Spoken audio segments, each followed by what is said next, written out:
Good morning friends. तो आप लोग बहुत समय से बोल रहे थे कि कुछ क्वेश्चंस लाया जाए जो कि इम्पोर्टेंट हो एग्ज़ाम के लिए। तो चलिए आज हम लोग कुछ क्वेश्चन सॉल्व कर लेते हैं जो कि बहुत इंपॉर्टेंट है। आप कोई भी एग्ज़ाम दे रहे हो, कोई भी प्रिपरेशन कर रहे हो, जैसे कि नेट सीटेट का या फिर एसटेट या यूपी टेट का, या फिर आप बीएड एंट्रेंस की प्रिपरेशन करने जा रहे हो, ये एग्ज़ाम अभी नहीं हुआ, होने वाला है, या फिर आप केवीएस डीएसएसबी का एग्ज़ाम दे रहे हैं, उसके लिए बहुत ही इंपॉर्टेंट क्वेश्चन है।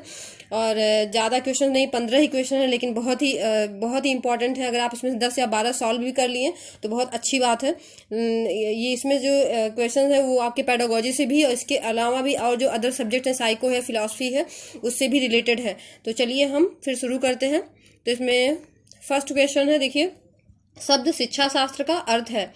तो शब्द शिक्षा शास्त्र यहाँ लिखा हुआ है, तो कुछ लोग इसको क्या समझेंगे कि एजुकेशन से संबंधित है या एजुकेशन है। तो आप ध्यान दीजिएगा, जब भी ऐसे क्वेश्चन पूछते हैं तो आप इसका इंग्लिश वर्जन जरूर देखा करिए। यहाँ पे शिक्षा शास्त्र का मतलब यहाँ इसके एजुकेशन से नहीं मतलब हो के, बल्कि यहाँ पे इसका मतलब है आपके जो पेडागोजी आप पढ़ते हैं, कोई भी सब्जेक्ट जो आप पढ़ते हैं, किसी भी पेडागोजी से, जो भी आपका हिंदी, संस्कृत, उर्दू, विज्ञान, भूगोल, कोई भी हिस्ट्री वगैरह कोई भी सब्जेक्ट हो, जो भी आप पेडागोजी पढ़ते हैं, सारे सभी के लिए है उसमें। तो पेडागोजी में क्या होता है कि हम उसमें कोई शिक्षा शास्त्र से यानी शिक्षा विषय से संबंधित अध्ययन करते हैं। जो भी हमारा सब्जेक्ट होता है ग्रेजुएशन में, उससे संबंधित क्वेश्चन होते हैं। तो यहाँ पे शिक्षा शास्त्र यानी पेडागोजी का अर्थ है। तो पहला देखिए, इसमें बच्चे का मार्गदर्शन करने के लिए, बच्चे का नेतृत्व करने के लिए, बच्चे को शिक्षित करने के लिए, बच्चे को समझाने के लिए। तो हम पेडागोजी का अध्ययन इसलिए करते हैं ताकि जो बच्चा हो नेतृत्व करने के लिए तैयार हो सके, यानी लीडरशिप के लिए तैयार हो सके। ठीक है, सेकंड क्वेश्चन पे आते हैं। शिक्षा शास्त्र निम्नलिखित का अध्ययन है। देखिए, वही पेडागोजी की बात कर रहे हैं। पेडागोजी किसका अध्ययन है?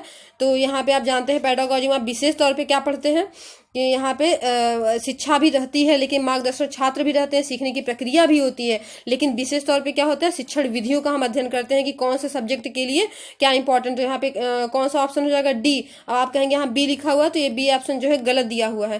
तो यहाँ पे आप ध्यान दीजिएगा कि पेडागोजी में जो क्या होता है, वो पेडागोजी के अंतर्गत हम शिक्षण विधियों का अध्ययन करते हैं। तो ये क्लियर हुआ। हाँ, अगर इससे रिलेटेड कुछ भी आपको कुछ प्रॉब्लम होगी, कुछ भी दिक्कत होगी, तो आप कमेंट बॉक्स में जरूर बताइएगा कि इसमें आपको क्या प्रॉब्लम है, या फिर और भी क्वेश्चन किसी सब्जेक्ट से रिलेटेड हो तो आप जरूर बताइएगा। उसको हम फिर अगले वीडियो में अपने शामिल करेंगे। ठीक है, तो हम अगले नेक्स्ट क्वेश्चन में बढ़ते हैं। तो थर्ड क्वेश्चन देखिए है, निम्नलिखित में से कौन सी बच्चे की शारीरिक वृद्धि को दर्शाता है? देखिए, शारीरिक वृद्धि की बात कही गई। शारीरिक वृद्धि, जब कोई वृद्धि या विकास की बात किया जाता है तो क्या होता है, उसको हम क्या करते हैं, माप सकते हैं। विकास की बात नहीं, वृद्धि की बात मैंने किया, वो भी शारीरिक। तो हम उसको माप सकते हैं फीट में, इंच में, कि वो कितना बड़ा हुआ है। ठीक है, तो यहाँ पे नकारात्मक तो होगा नहीं। ठीक, यहाँ पे फिर देखिए पॉजिटिव, यहाँ पॉजिटिव मतलब यहाँ पे दिया सकारात्मक को, इसको हिंदी में सकारात्मक बोलेंगे। यहाँ पे फिर गुणात्मक दिया और मात्रात्मक दिया है। गुणात्मक से मतलब यहाँ पे हो गया क्वालिटेटिव, क्वालिटी से मतलब होता है जो हमारे अंदर क्वालिटियां होती हैं। ठीक है, दया, प्रेम की भावना, क्रोध की, जो भी मतलब ये तो निगेटिव हो गया, लेकिन जो भी इसके अंदर जिसको हम माप नहीं सकते, बल्कि इसको बस क्या कर सकते हैं, हम अनुभूति कर सकते हैं, तो वहां पे वो गुण होता है। लेकिन मात्रात्मक में क्या होता है, जब हम किसी चीज को क्या करते हैं, माप सकते हैं। तो यहाँ पे जो शारीरिक वृद्धि की बात किया गया है, तो हम क्या कर सकते हैं, उसको माप सकते हैं, इसलिए यहाँ पे ऑप्शन क्या हो जाएगा, बी होगा। नेक्स्ट क्वेश्चन पे है, बच्चे के विकास और विकास का अध्ययन करने का सबसे अच्छा तरीका है। अब चूंकि विकास की बात की गई और आपको सामने ही ऑप्शन दिख गया विकासात्मक विधि, तो इससे अच्छा कोई विधि हो नहीं सकती। विकास के अध्ययन कर ले तो विकासात्मक विधि क्या होती है, विकास के अध्ययन के लिए अच्छी होती है। तो हम फिर आते हैं नेक्स्ट क्वेश्चन पे आते हैं। देखिए, नेक्स्ट क्वेश्चन क्या है इसमें, शिक्षण प्रक्रिया को बढ़ाने के लिए प्रौद्योगिकी के उपयोग को शिक्षा में क्या कहा जाता है? अब प्रौद्योगिकी की बात की है ना, यानी कि टेक्नोलॉजी की बात की गई है। यहाँ पे किसकी बात की गई है, टेक्नोलॉजी की बात की गई है। तो यहाँ पे टेक्नोलॉजी में जब हम इसको शिक्षण प्रक्रिया में शामिल करते हैं तो उसको हम क्या बोलते हैं, आईसीटी बोलते हैं। ठीक है, आईसीटी इसका फुल फॉर्म होता है इंफॉर्मेशन। ठीक है, इसको इंफॉर्मेशन, आप मन कहेगा लिख लीजिए, कभी कभी पूछता है कि आईसीटी का फुल फॉर्म क्या होता है। तो इंफॉर्मेशन एंड कम्युनिकेशन, इसका फुल फॉर्म होता है कम्युनिकेशन। एक मिनट रुक जाइए, communication, information and communication, communication technology. ठीक है, यहाँ पे डबल एम रहेगा, कम्युनिकेशन टेक्नोलॉजी। ठीक, तो नेक्स्ट क्वेश्चन पे आते हैं। यहाँ पे यानी कि ऑप्शन क्या हो जाएगा, यहाँ पे बी सही होगा। फिर हम आते हैं छठवें क्वेश्चन पे अपने, विकास में शब्द PSRN है। देखिए PSRN आपको शायद विकास और डेवलपमेंट में ये आपको पहली बार मिला होगा, ये कुछ नया क्वेश्चन है, ठीक है। तो यहाँ PSRN का देखिए फुल फॉर्म हमने लिख दिया है, तो आप लोग जो है इसको स्क्रीनशॉट भी कर लीजिएगा, अपने पास इंपॉर्टेंट क्वेश्चन के रूप में आप रख भी सकते हैं। तो इसका जो है फुल फॉर्म देखिए यहाँ पे लिखा हुआ perceptual skill, reasoning and numeracy होता है, यानी कि अवधारणात्मक कौशल, तर्क और संख्यानात्मकता होती है, ठीक है। नेक्स्ट क्वेश्चन पे आते हैं, यानी कि यहाँ पे सी सही होगा, ठीक है, 6 में सी सही होगा। तो इसमें आते हैं हम 7 क्वेश्चन पे आते हैं। व्यक्तिगत अंतरों को पूरा करने में शिक्षक की क्या भूमिका होनी चाहिए। देखिए व्यक्तिगत अंतर की बात किया गया है ना, यानी कि व्यक्ति जो विभिन्नता, अक्सर ये बात होती है व्यक्ति विभिन्नता के अनुसार शिक्षा देनी चाहिए। तो व्यक्ति की विभिन्नता होती क्या है ये भी जानिए। देखिए कोई भी, इसमें कहा गया है कि कोई भी जो दो बालक होते हैं, चाहे वो भाई बहन ही क्यों ना हो, चाहे फिर जुड़वा ही क्यों ना हो, वो क्या होते हैं, वो आपस में इक्वल नहीं होते, समान नहीं होते। वो किसी न किसी तरह से, चाहे उनकी क्षमता या फिर रुचि, फिर या योग्यता या उनकी ज़रूरतें, ठीक है, या उनकी मतलब कोई भी चीज़ें ऐसा नहीं होता जो कि सेम होता है, मतलब कहीं ना कहीं से एक दूसरे से वो क्या होते हैं, भिन्न होते हैं। वही क्या होता है, व्यक्तिक विभिन्नता होता है। ये आपको मिल जाएगा साइको के चैप्टर में मिल जाएगा, व्यक्तिक विभिन्नता, जो कि काफ़ी इंपॉर्टेंट है। और ये हमेशा कहा जाता है कि हमारे एजुकेशन में बच्चों की इसी के अनुसार शिक्षा देनी चाहिए, व्यक्तिक विभिन्नता के अनुसार शिक्षा देनी चाहिए। तो यहाँ पे क्या हो जाए, 1 सेकेंड, यहाँ पे देखिए चूँकि इसमें तो टेक्निकल प्रॉब्लम होती रहती है, तो कुछ ना कुछ होता रहता है, तो आप लोग इस पर ध्यान मत दीजिएगा, ठीक है। तो व्यक्ति की विभिन्नता की बात करते हैं, तो यहाँ पे देखिए ऑप्शन दिया हुआ है, व्यक्तियों की क्षमता, रुचि, योग्यता जानने की कोशिश करें। और सेकंड दिया है इसमें व्यक्तियों की ज़रूरतों के अनुसार पाठ्यक्रम को समायोजित करने का प्रयास करें। और थर्ड है क्या, ए और बी दोनों। तो आप समझाने समझ भी आगे होंगे कि इसमें क्या होगा, ए और बी दोनों होगा, क्योंकि यहाँ पे क्या है, उनको कोशिश भी करना है उनकी योग्यता जानने की, और जब जान जाते हैं तो उसी के अनुसार उनके पाठ्यक्रम की व्यवस्था करनी है, तभी तो शिक्षा क्या होगी, बाल केंद्रित होगी। ध्यान दीजिएगा, मैं पढ़ा चुकी हूँ बाल केंद्रित शिक्षा क्या होती है, ठीक। हम आते हैं नेक्स्ट क्वेश्चन पे, जो कि काफ़ी इंपॉर्टेंट है। देखिए इसमें लिखा है, शिक्षकों को छात्रों को स्पष्ट तरीके या रोचक तरीके से जानकारी प्रस्तुत करनी चाहिए। इस नई जानकारी को छात्रों से संबंधित करना चाहिए। ध्यान दीजिएगा, जब आप लोग लेसन प्लान बनाते हैं ना, देखिए लेसन प्लान में क्या होता है, जब हम शुरू करते हैं प्रस्तावना, तो प्रस्तावना और हमारा जो प्रकरण होता है, तो प्रकरण जो होता है उसके जो भी हम टॉपिक शुरू करते हैं, तो उसके पहले हमने प्रस्तावना क्यों रखते हैं। प्रस्तावना में क्या होता है कि पूर्व ज्ञान पे आधारित प्रश्न होता है।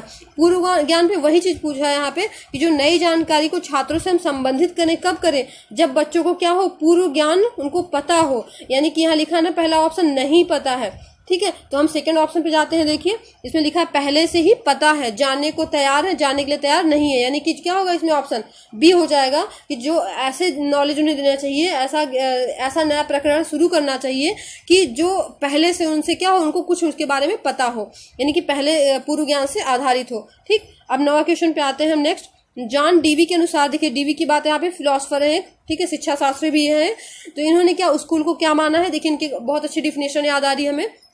उन्होंने कहा कि स्कूल क्या होती है, एक जो है समाज का एक लघु रूप होता है। अब चूंकि समाज का लघु रूप कहे तो यानी कि सामाजिक प्रक्रिया तो हो ही गई, और साथ में शिक्षा तो सामाजिक प्रक्रिया होती है, क्योंकि शिक्षा जो है समाज के उपयोग के अनुसार ही दिया जाना चाहिए, जिससे बच्चा जो है बाद में क्या हो, उसके अनुसार कुछ सीख सके, वह समाज में के उपयोग कुछ कर सके, अपने भावी जीवन की तैयारी कर सके, ठीक है। तो यहाँ पे उन्होंने क्या हुआ, सामाजिक की बात की है, तो यहाँ पे दोनों ऑप्शन सही हो जाएगा, यानी सामाजिक, यानी कि जो डीवी के अनुसार क्या होता है, स्कूल एक सामाजिक प्रक्रिया होती है या संस्थान होता है, और शिक्षा भी एक सामाजिक प्रक्रिया होती है, ठीक है। अब देखिए नेक्स्ट क्वेश्चन पे आते हैं हम। विशेष शिक्षा की बात की गई है, विशेष शिक्षा निम्नलिखित से संबंधित है। अब आप कहेंगे जो विशेष शिक्षा होती है वो तो हर बालकों के लिए होती है, लेकिन अभी रहता है उपरोक्त में से सभी। देखिए इसमें पहला क्या है, प्रतिभाशाली छात्रों के लिए शैक्षिक, ठीक है, विकलांगों के लिए शैक्षिक कार्यक्रम, शिक्षकों के लिए प्रशिक्षण कार्यक्रम, मंद बुद्धि के लिए। अब इसमें रहता है सभी, या फिर ऐसे शिक्षकों की बात नहीं किया रहता तो आप सोचते भी, लेकिन यहाँ विशेष शिक्षा की बात किया हुआ है, विशेष स्पेशल एजुकेशन। और स्पेशल एजुकेशन जो होता है वो जो है स्पेशली किसके लिए तैयार किया, जो विकलांग बालक होते हैं, क्योंकि उन्हें बहुत सारी चीज़ों में प्रॉब्लम होती है, समझने में या फिर चलने में या फिर सुनने में, मतलब हर तरह से विकलांग हो, किसी भी तरह से विकलांग हो सकते हैं, आँख से, मुंह से, ठीक है, हाथ पैर से। तो यहाँ पे विकलांगों के लिए स्पेशल इसकी शिक्षा की बात की गई है। हम आते हैं नेक्स्ट क्वेश्चन पे। देखिए हाँ, इसमें नेक्स्ट है 11वां, किसी प्रकार के मूल्यांकन से सीखने वाले की कमियां और कठिनाइयों की पहचान होती है। देखिए ये जो है आपका बहुत इंपॉर्टेंट टॉपिक है, निदानात्मक शिक्षा और उपचारात्मक शिक्षा। तो हम इसको लेके आएंगे अपने नेक्स्ट वीडियो में आपके लिए, लेकिन यहाँ पे हम आपको थोड़ा सा समझा देना चाहते हैं क्योंकि बहुत इंपॉर्टेंट टॉपिक है, अक्सर पूछता है, इससे 2-4 क्वेश्चन पूछ ही देता है, ठीक है, क्योंकि आजकल के एजुकेशन में बहुत जरूरी हो गया है। तो मैं अपने नेक्स्ट वीडियो में ये टॉपिक को लेके आऊंगी, इसके पहले आप इसको समझ लीजिए। देखिए इसमें जब निदानात्मक शिक्षा की बात करता है, ठीक है, तो जब बच्चों की हम क्या करते हैं, कमियों और कठिनाइयों की केवल पहचान करते हैं। ध्यान दीजिएगा, इसमें क्या करते हैं, जब हम पहचानने की बात करते हैं तो क्या होता है, डायग्नोस्टिक सेंटर या डायग्नोस्टिक निदान करते हैं। अब देखिए इससे हम डायग्नोस्टिक सेंटर से इसको हम जोड़ दे रहे हैं। जो आप लोग सुने भी होंगे कि कोई ब्लड वगैरह जांच करानी हो तो कहते हैं डायग्नोस्टिक सेंटर ले जाइए। तो जांच करने वाला क्या करता है, बस ये देखता है कि या आपकी जो कमियां होती हैं, कि आपका ब्लड अच्छा या कितना है, या फिर उसमें क्या कमी है, या आपको कौन सा रोग है, ठीक है। तो ये सारी चीज़ देखने के लिए क्या करता है, वो बस पहचान करता है, न कि उसका कोई इलाज करता है। इलाज नहीं करता बल्कि क्या करता है, पहचान करता है। तो यहाँ पे जब कमियों की पहचान करने की बात आई तो आप इसको तुरंत जोड़ लीजिए उस डायग्नोस्टिक सेंटर जहाँ से हम ब्लड जांच करवाते हैं या फिर कुछ और भी जांच करवाते हैं। तो यहाँ पे इसलिए सही क्या हो जाएगा, निदानात्मक यानी डायग्नोस्टिक। यहाँ पे एजुकेशन की बात करेंगे जब बच्चे के कमियों की या कठिनाइयों की पहचानने की बात आए। अब देखिए हम नेक्स्ट पे आते हैं, जैसे जैसे लोग बड़े होते हैं सीखने की किसमें गिरावट आती है। मतलब जैसे जैसे हम बड़े होते हैं किसमें गिरावट आती है, ठीक है। तो ऑप्शन देखते हैं, देखिए पहला है क्या, शक्ति, ठीक है, सेकंड है गति, फिर गुणवत्ता और मात्रा। देखिए जैसे जैसे हम बड़े होते हैं तो मात्रा में तो होगा नहीं, ठीक है, मात्रा में नहीं, ऐसा नहीं कि हम कुछ सीख लिए हैं तो हम बड़े हो रहे हैं तो भूलते जाएंगे, ऐसा नहीं, मतलब उसका मात्रा कम हो जाएगा, ऐसा नहीं होता है। गुणवत्ता, क्वालिटी बढ़ती ही जाती है। अगर हम कुछ सीख रहे हैं, हमें एक्सपीरियंस मिल रहा है तो गुणवत्ता क्या होती है, बढ़ती है। शक्ति भी यहाँ पे नहीं होगा, यानी गति की बात करता है, मतलब हमारी गति क्या हो जाती है, धीमी हो जाती है। ऐसा नहीं कि हम सीखते नहीं है, अभी सीखने की प्रक्रिया की बात करें तो हम जो है जीवन भर कुछ ना कुछ सीखते रहते हैं, लेकिन यहाँ पे गति की धीमी होने की बात कही है ना। देखिए गिरावट आती है, गिरावट की बात कही है, कमी आती है, यहाँ पे गिरावट को यहाँ पे कमी की बात भी कर सकते हैं। तो यहाँ पे क्या होगा, गति की बात करेंगे हम। नेक्स्ट क्वेश्चन पे देखिए आते हैं, ठीक है। जॉन डीवी के अनुसार स्कूलों को छात्रों के लिए तैयार किया जाता है। जॉन जो डीवी है, ठीक है, डीवी है, स्कूलों को, जो स्कूल होते हैं, जो उसमें स्कूल में पढ़ने आते हैं, जो स्टूडेंट होते हैं, वो उन्होंने किसके तैयारी की बात की, मतलब वो किसके लिए तैयार करें उनको, ठीक है। तो यानी शोध, रिसर्च के लिए, मतलब आगे जाके रिसर्च करें बच्चे, या फिर भावी जीवन के लिए, मतलब आगे आने वाले जो उनके जीवन है, या वर्तमान जीवन के लिए, या इंटरप्रेन्योरशिप या उद्यमिता के लिए। तो यहाँ पे क्या हो जाएगा, वर्तमान जीवन के लिए। इनका कहना था कि बच्चे को अगर हम वर्तमान के लिए तैयार करते हैं तो बच्चा खुद ब खुद अपने भावी जीवन की तैयारी कर लेगा, मतलब अपने भावी जीवन में उस योग्य बन जाएगा यदि वर्तमान में बालक जो है उस लायक हो गया है। तो ठीक है, इतना क्लियर हुआ, ठीक है। नेक्स्ट क्वेश्चन की तरफ हम बढ़ते हैं। यहाँ देखिए अगला क्वेश्चन है हमारा कि सही प्रतिक्रियाओं और उचित व्यवहार को बढ़ाने के लिए निम्नलिखित में से किसका उपयोग किया जाना चाहिए। इसमें नेक्स्ट क्वेश्चन है कि सही प्रतिक्रियाओं और उचित व्यवहार को बढ़ाने के लिए निम्नलिखित में से किसका उपयोग किया जाना चाहिए। तो देखिए जब बच्चे की किसी प्रतिक्रिया या व्यवहार को बढ़ाने की बात आती है, प्रतिक्रिया कोई क्रियाकलाप करता है, कोई रिएक्शन वगैरह करता है, उचित व्यवहार को बढ़ाने की बात करता है। देखिए अज्ञान तो होगा नहीं, सख्ती, लोग कहते हैं कठोर, तो आप जानते हैं कि दंड की व्यवस्था को हमारे एजुकेशन में क्या हुआ, रोक दिया गया, उसकी मान्य नहीं है। और इनाम से कोई बच्चे को हम बहुत दिन तक अच्छी से तरह से उसको मतलब क्या सिखा नहीं सकते हैं।